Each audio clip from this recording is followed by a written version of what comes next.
Pasang lampu, oi. Cahayalah. Tangkap!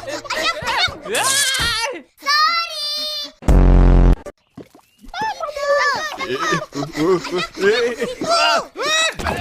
Sorry!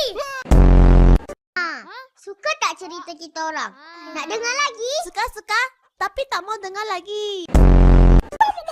Ayam! Ya, tangkap! Hei, budak-budak ni. Tak kuasa aku. Hei. Tangkap dia, tangkap! Woi!